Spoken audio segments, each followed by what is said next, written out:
시편 말씀을 계속 우리가 함께 나누고 있는데 시편 3편 말씀을 잠깐 보시면 그 표제가 뭐라고 나와 있습니까? 다윗이 그의 아들 압살롬을 피할 때 지은 시로 되어 있습니다.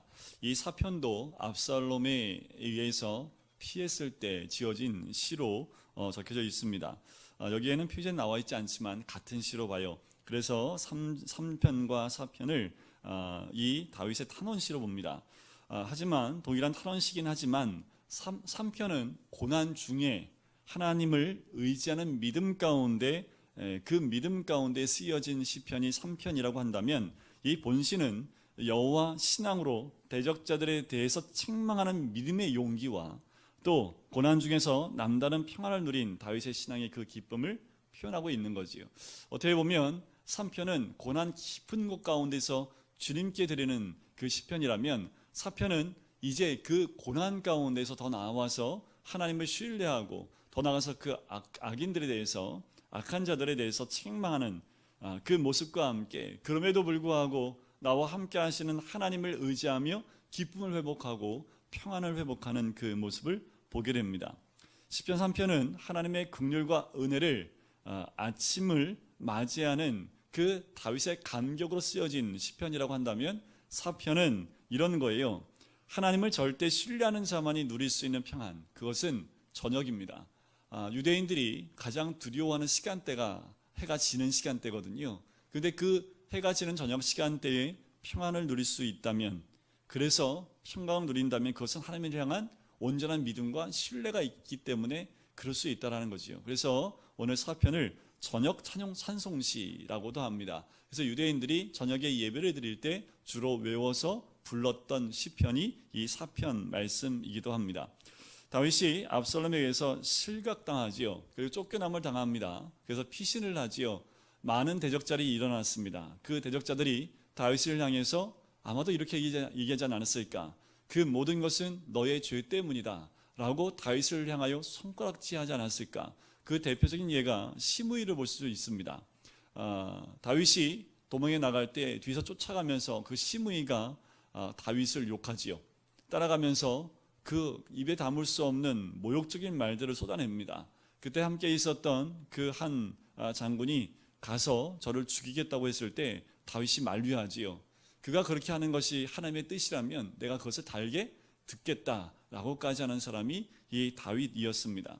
그때 당시에 압살롬에 의해서 쫓겨가는 그 다윗을 향해서 많은 대적자들이 했던 말, 그의 죄 때문이다 라고 이야기를 했다라는 거지요.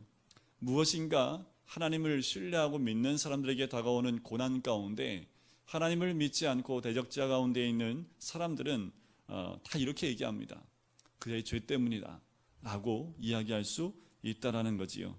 하지만 우리 하나님은 의로운 자들을 다시 세우시는 하나님인 줄 믿습니다. 세상 사람들이 보았을 때 우리를 대적하고 또한 하나님 믿는 사람에 대해서 험담을 하고 안 좋은 말을 한다 할지라도 우리 하나님은 하나님 믿고 또 죄 가운데 있다 할지라도 그것을 회개함으로 또 용서함 받고 다시 하나님에 의해서 의롭게 된 하나님 백성을 세우시는 하나님의 은혜를 우리가 이 시편 4편 말씀을 통해서 누리게 될 줄 믿습니다.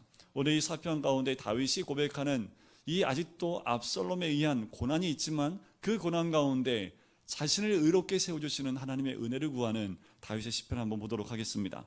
자, 다윗의 첫 번째 호소가 1절에 나와요.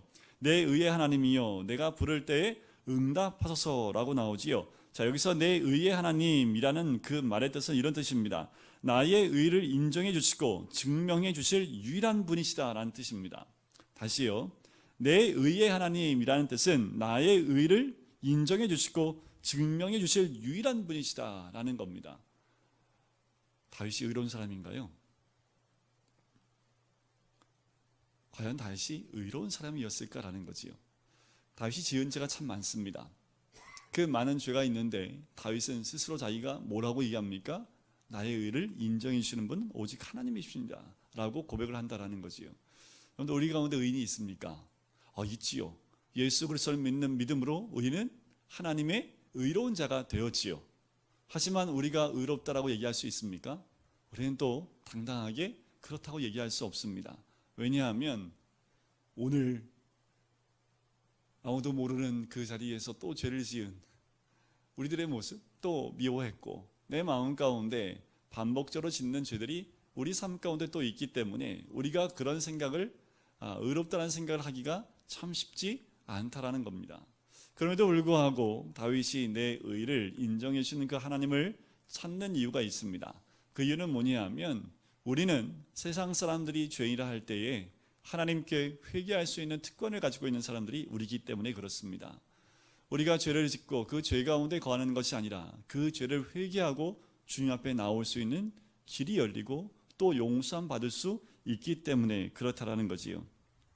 일단 우리가 그 하나님께 용서함을 받을 수 있기 때문에 그 믿음으로 주님 앞에 나오기 때문에 이 다윗도 이런 고백을 하는 거예요. 내 의의 하나님이여 내가 부를 때에 응답하여 주시옵소서라고 이렇게 고백할 수 있다라는 거지요. 한 가지 우리가 생각해야 될 것이 있습니다. 하나님 백성들은 무슨 자녀라고 얘기를 합니까? 빛의 자녀들이라고 얘기를 하지요. 여러분들 더러운 옷에 여러분들 작업하는 작업복 있지요. 좀 약간 더러운 작업복. 거기에 얼룩이 하나 더 묻는다고 해서 표시가 납니까? 표시 안 나지요. 그죠? 그런데 하얀 모시에 점 하나 딱 찍히면 너무 크게 보이지요. 마찬가지입니다. 세상이 우리를 바라볼 때는 어떻게 바라보고 있을까요? 오물이 온몸에 붙어있는 사람 보지 않아요. 모시처럼 하얀 옷과 같이 우리를 그렇게 보고 있다는 겁니다. 아주 작은 점이 있다 할지라도 세상 사람들은 그 점을 그냥 보고 하지 않고 그 점에 대해서 이야기한다는 거지요. 그래서 우리가 이 땅에 살면서 어떠한 모습으로 살아가야 될지가 참 중요합니다. 빛의 자녀들은 무슨 열매를 맺고 살아야 됩니까? 빛의 열매를 맺고 살아야 된다는 겁니다.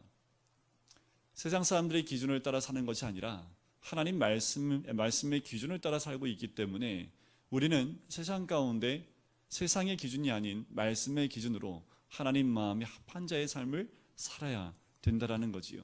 그래서 세상 사람들은 우리 그리스도인들을 향해서 어떠한 기대감을 갖습니까? 그래도 교회만큼은 이라는 기대감을 가지고 있습니다. 그렇기 때문에 교회에서 좀 뭔가 잘못하면 그냥 쌍심지를 키고 교회를 핍박하고 또 욕하는 그 모습이 나오는 거지요. 그렇게 욕할 수밖에 없는 것은 교회에 대한 어떤 마음이 있어서 그래요. 교회만큼은 그러면 안 되는데 라는 그 마음이 있기 때문에 그렇다는 거지요.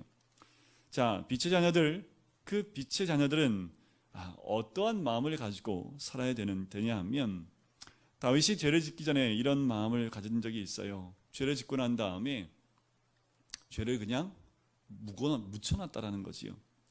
온 세상이 다 알게 된다는 사실을 깨닫지 못했다는 겁니다. 가장 대표적인 죄가 밧세바를 범했던 죄지요. 그 죄가 드러날까 봐 어떻게 했습니까? 온 세상이 다 알까 봐 어떻게 했어요? 또 그 남편을 죽이는 자리까지 내몰리는 그 죄를 다윗이 짓게 됩니다. 어떻게 되냐면 그 스스로가 죄를 숨길 수 있겠다라는 그 시험에 빠진 거지요. 그래서 다른 사람들처럼 아무도 몰래 죄를 짓고 살짝 넘어갈 수 있겠다라고 생각을 하는 겁니다. 그런데 하나님의 사람들은 그냥 두지 않으시지요. 하나님이 다윗을 불쌍히 여깁니다. 다윗을 불쌍히 여겼다는 근거가 어디 있습니까? 선지자를 보내지요. 나단 선지자를 보내서 어떻게 합니까? 그의 죄를 들추어낸다라는 겁니다. 오늘 하나님의 사람에 대한 하나님의 그 은혜는 여기에 있습니다. 하나님이 사랑하는 사람은요, 죄 가운데 있는 것을 하나님이 원치 않으십니다. 그래서 죄를 드러내게 하신다라는 거지요.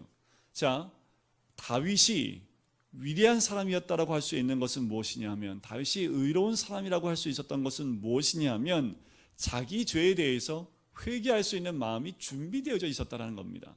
죄 없는 사람 단 한 명도 없습니다. 이 땅에 거룩한 사람이 어디 있습니까? 누가 거룩하고 누가 경건한 사람입니까? 자기 죄를 인정하고 회개하는 사람이 경건한 사람이고 거룩한 사람이지요.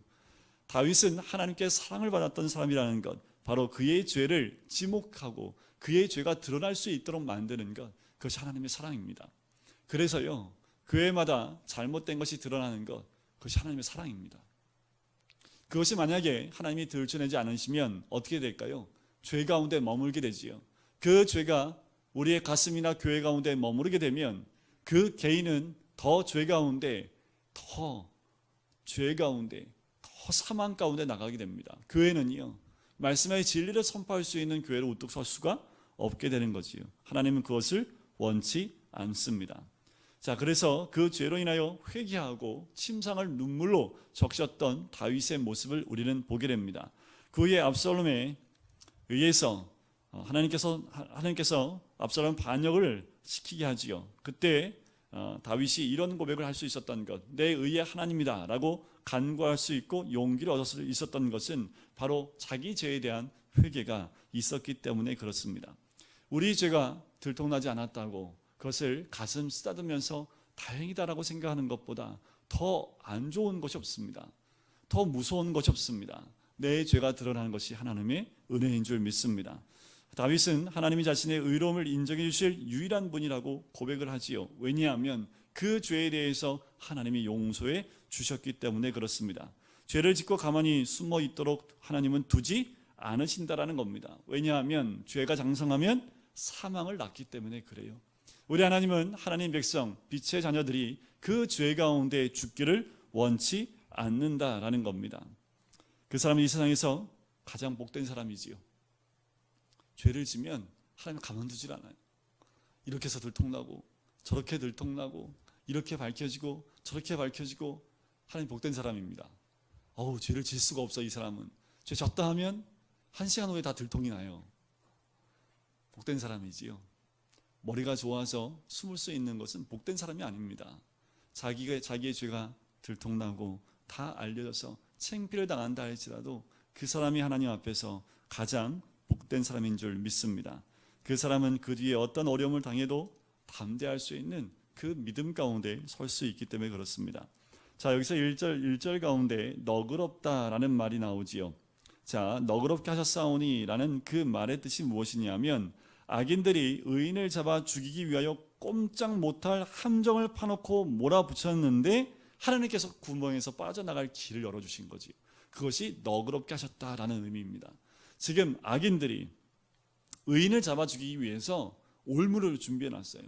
그런데 그 올무에 걸리지 않도록 하나님께서 빠져나갈 길을 마련해 주셨다라는 것이 너그럽게 하셨다라는 말입니다. 자, 어떤 것을 볼 수 있냐 하면 다윗이 도망갈 때 이 압살롬과 함께 있었던 책사가 한 명 있었습니다. 아히도벨이라는 사람이 있는데 이 아히도벨이 이렇게 얘기를 해요. 나한테 15,000명만 주시면 바로 다윗을 쫓아가서 그의 목만 가져오고 백성들은 당신에게 돌리겠습니다 라고 이야기를 합니다. 실제로 그때 이 아히도벨이 15,000명만 데리고 쫓아갔다면 다윗은 죽을 수밖에 없었습니다. 왜냐하면 다윗에게는 군사가 없었습니다. 단지 다윗만 지킬 수 있는 그렇게 많지 않은 상비군, 그 군인만 있었기 때문에 15,000명의 군인이 쫓아갔다면 다윗은 바로 죽을 수밖에 없는 환경인데 하나님께서 압살롬의 마음을 아히도벨에게서 돌이키십니다. 그래서 후세에 그 책략, 그것을 따르게 해서 다윗이 요단강을 건너갈 수 있게 했던 거지요. 아마도 이 다윗은 그때의 그 모습을 기억하시면서 너그럽게 하셨다라는 그 말씀을 하고 있는 거지요. 어려운 시험을 당할 때 가장 무서운 것이 무엇이냐면 다른 게 아닙니다. 그런데 어려운 시험 당할 때 가장 무서운 건요, 기도할 수 없는 게 가장 무서운 겁니다. 고난이 닥쳤는데 기도를 안 해요. 그런 성도를 볼 때마다 마음이 너무너무 괴롭고 힘듭니다. 삶에 가정의 어려움이 올 때 그때 기도하지 않는다면 그보다 더 큰 어려움이 없겠지요. 기도하기만 하면 하나님께서 얼마든지 우리에게 살아날 계책을 주시고 길을 열어주십니다. 기도할 수 있는 근거가 무엇인가 하면 바로 우리가 주님 앞에 무릎 꿇을 수 있는 그 무릎이 있기 때문에 그렇습니다. 자, 우리 2절을 보시면 인생들아 하면서 인생들이 하는 말이 나옵니다. 어느 때까지 나의 영광을 받고 욕되게 하며 헛된 일을 좋아하고 거짓을 구하려는가. 자, 지금 악한 자들은 하나님의 백성의 영광을 깎아내리기 위해서 열심히 비난하고 있습니다. 그러나 그것은 완전히 허사라는 거지요. 왜냐하면 하나님께서 악한 자들의 비난을 통해서 성도들을 연단하고 계시긴다라는 거예요. 여러분들, 악한 자들이 성도들을 비난하고 또 고난에 들게 하고 또 책략 가운데 또 넘어지게 하고 이런 올무 가운데 넘어뜨리게 하는 것, 그것이 이들에게는 득이 될 수 없습니다. 왜냐하면 그 모든 걸 통해서 하나님은 성도들을 연단하고 계신다라는 거지요. 연단으로만 끝나요? 연단이 끝나고 나면 하나님은 반드시 회복하게 하시는 분인 줄 믿습니다. 그러니 이들이 하는 일들은 다 허사일 수밖에 없습니다. 이들이 열심히 하나님 백성에 대해서 험담하고 또 나쁜 짓을 준비한다 할지라도 그 모든 것은 허사일 수밖에 없습니다. 다윗은 그것을 알았기 때문에 믿음에 흔들리지 않는 거예요. 쫓겨남을 당하고 죽을 고생을 한다 할지라도 다윗이 흔들리지 않는 믿음을 갖고 있는 것은 하나님의 연단이라는 것을 알고 있었습니다. 왜냐하면 사울을 통해서 이미 죽을 고생을 많이 했던 다윗은 이미 자기가 회개하고 돌이켰을 때 하나님의 인도하심을 경험했던 그 경험이 그에게 있기 때문에 그렇습니다. 그러나 이 의인들은 아무리 발로 밟고 또 밟아도 다시 살아나게 되는 것, 그것이 우리 의인들에게 주신 하나님의 은혜인 줄 믿습니다. 왜 그럴까요? 밟으면 밟을수록 더 많이 기도하고요, 밟으면 밟을수록 더 하나님께 철저하게 회개하기 때문에 그렇습니다. 그런데 고난이 오시면 어떻게 해요? 엎드리지요. 저는 한번 말씀드린 적이 있는데, 전에 있던 교회에서 한 30대 초반에 청년은 아니고 젊은 부부인데 새벽마다 와서 엎드려요. 1시간 동안 엎드리고, 그리고 계속 그렇게 엎드려요. 왔더니 이제 가정이 어려움이 있었던 거지요. 근데 한 달 동안 그러더라고요. 30대 초반에 그 젊은 부부인데 그렇게 하는 게 쉽지 않거든요. 그런데 늘 앞에 나와서, 맨 앞에 나와서 예배 끝나고 기도하는데 바짝 엎드려서 기도하는 그의 모습을 봅니다. 하나님 응답하시겠지요. 살려주시지 않겠습니까? 마귀는 알아요. 뭘 아냐면요, 우리를 넘어뜨리는 방법을 압니다. 어떻게 하면 우리를 넘어뜨릴 수 있습니까? 기도하지 않게 만들면 되거든요. 어떻게 하면 우리 기도 안 할까요? 다 잘 되면 돼요. 기도하는 대로 응답 다 되고 모든 게 평안해요. 그래서 뭐 고난도 없고 걱정도 근심도 없어요. 그러면 기도하시겠습니까? 그래도 기도할래요. 이렇게 나오셔야 되는데. 그리고 마귀가 성도를 이기려면 딱 한 가지지요. 너무 잘 돼서 마음이 높아지는 겁니다. 그러면 영나오시 성도들은 무너지고 또 전쟁에서 질 수밖에 없어요. 마귀는 정확히 그걸 압니다. 그래도 불구하고 처음에 우리에게 고난을 주지요. 그래서 고난이 올 때 그것이 우리의 복이라는 것은 고난을 통해서 하나님을 만날 수 있고, 고난을 통해서 주님의 은혜를, 그 믿음을 다시 새롭게 할 수 있기 때문에 그렇습니다. 예를 들어 볼까요? 여러분들 삼손을 한번 보실까요? 삼손이 성령이 함께할 때 어떻게 했습니까? 하나님이 함께할 때 1000명을 나귀 턱뼈로 블레셋 군인을 죽였던 사람이 삼손입니다. 근데 그가 죄를 짓지요. 그죠? 그래서 드릴라와 죄를 짓게 됩니다. 그때 하나님 어떻게 하셨을까요? 블레셋 사람들이 와서요, 삼손을 잡아갑니다. 그리고 눈을 다 뽑지요. 그리고 머리가 싹 밀립니다. 그리고 삼손에게 무슨 일을 시켰습니까? 짐승이 해야 될 그 맷돌을 돌리는, 큰 맷돌을 돌리는 일을 시켜요. 이것이 블레셋이 실패했던 원인입니다. 그냥 드릴라하고 잘 먹고 잘 살게 놔뒀으면 삼손은 더 이상 블레셋에게서는 더 이상 위협의 요소가 되지 않았을 겁니다. 그런데 그 삼손을 잡아서 고난을 줬기 때문에 삼손이 어떻게 해요? 그때 회개하고 기도를 합니다. 그래서 블레셋 사람이 삼손이 장님이 된 상태에서 죽였던 그 사람의 수가 살아서 블레셋 사람들을 죽였을 때의 수보다 더 훨씬 많았다라는 그 말씀이 기록되어져 있는 거지요. 하나님의 사람들 밟으면 꿈틀거리잖아요. 어떻게 해요? 기도함으로 주님 앞에 나간다라는 거지요. 3절을 보실까요? 여호와께서 자기를 위하여 경건한 자를 택하신 줄 너희가 알지어다. 내가 그를 부를 때에 여호와께서 들으시리로다. 자, 이 세상에는 두 가지 나라가 있습니다. 두 개의 나라가 있는데요. 하나의 나라는 세상 나라고요. 다른 하나는 당연히 하나님의 나라겠지요. 그런데 세상 나라는 어떻게 흘러갑니까? 강한 자들, 힘의 논리로 흘러가 있습니다. 힘 있는 자가 이게 돼 있지요. 하나님의 나라는 통치 원리가 좀 다릅니다.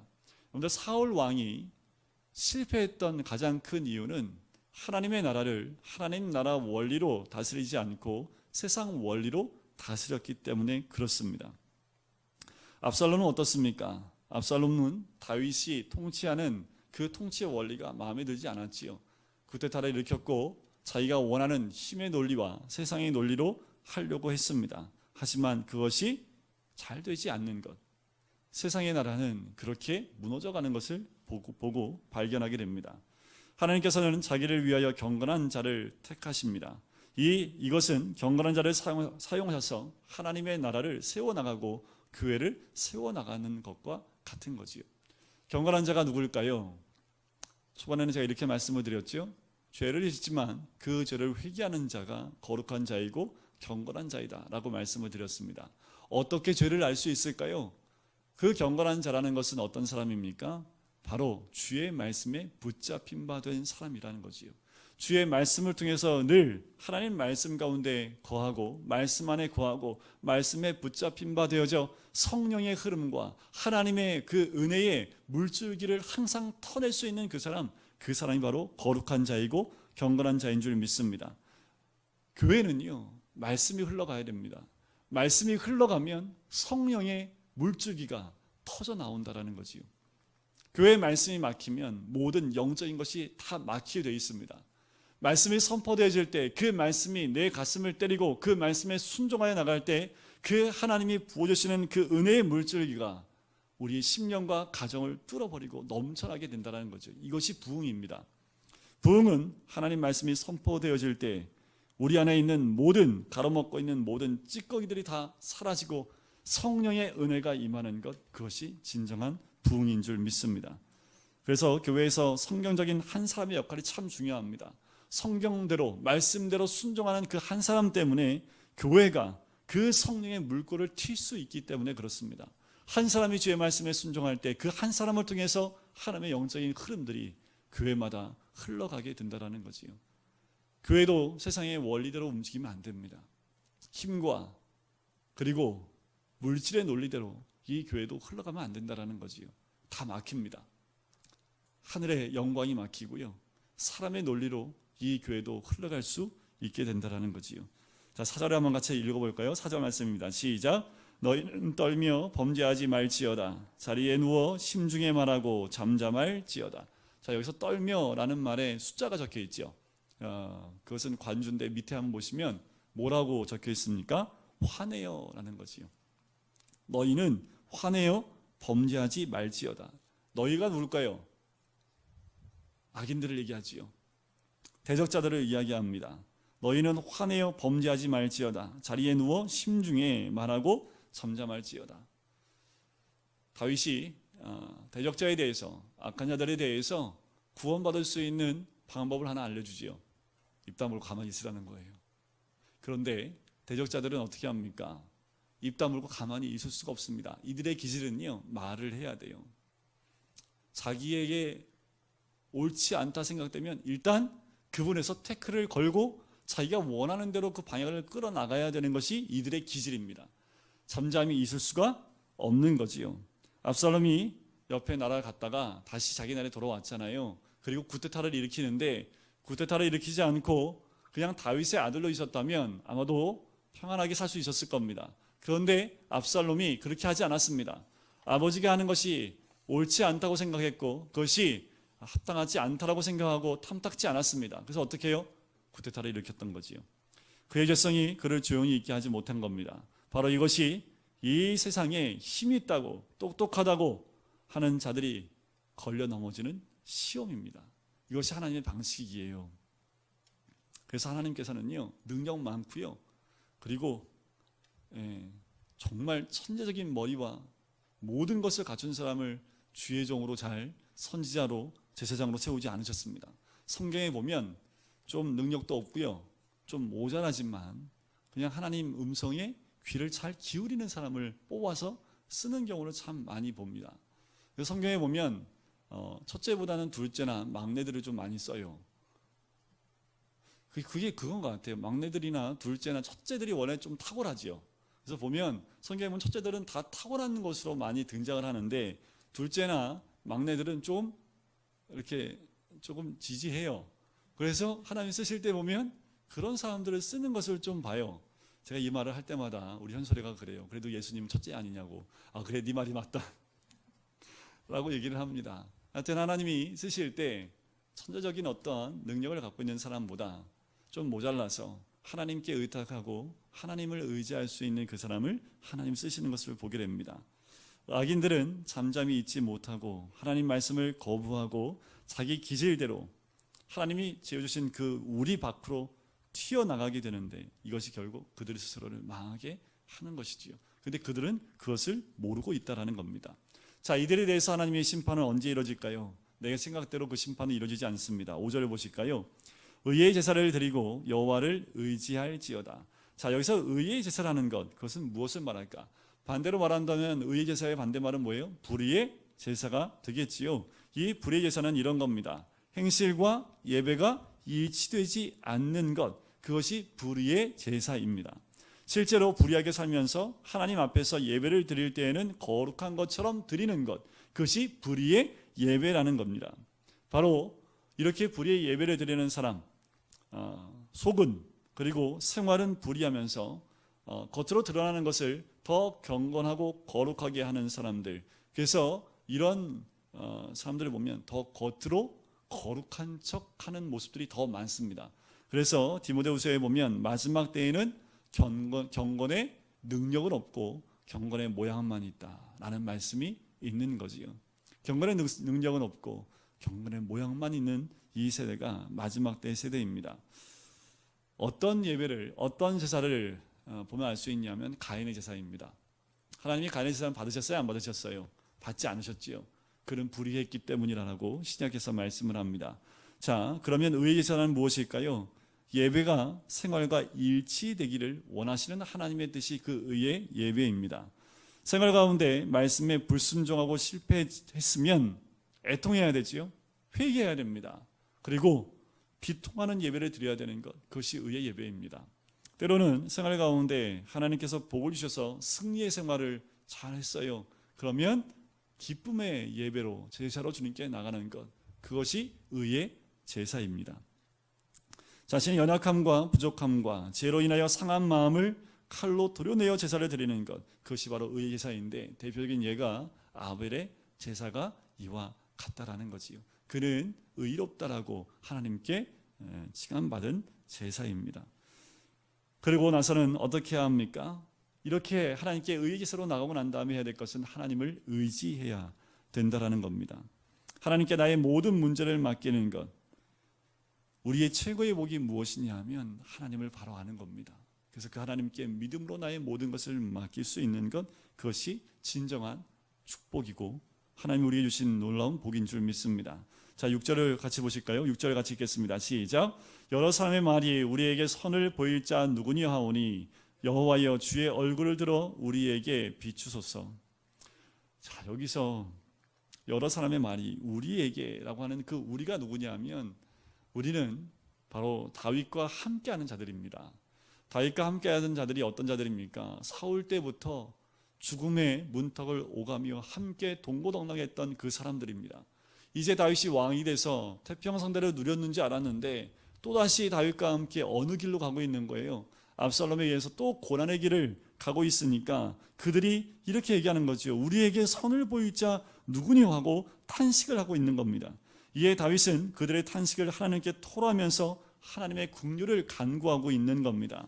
그것이 그 다음에 이어지는 거지요. 다윗의 간구가 뭡니까? 주의 얼굴을 들어 우리에게 비추소서 하는 것이 다윗의 간구입니다. 함께 동고동락했던 다윗과 함께 고난의 길을 걸었던 그들에게 다윗이 간구할 수 있었던 것은 하나님의 얼굴, 그 주의 얼굴을 들어서 우리에게 비춰달라는 거지요. 그것은 무엇일까요? 바로 하나님 말씀의 빛을 말합니다. 하나님 말씀을 들으면 불분명했던 것들이 분명해지지요.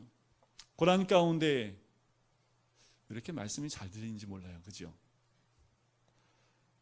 고난 가운데 있었던 많은 분들, 간증하는 책자들을 많이 보면 대부분 하나님 말씀이 선명하게 들릴 때가 언제냐면 고난의 바닥에 있을 때입니다.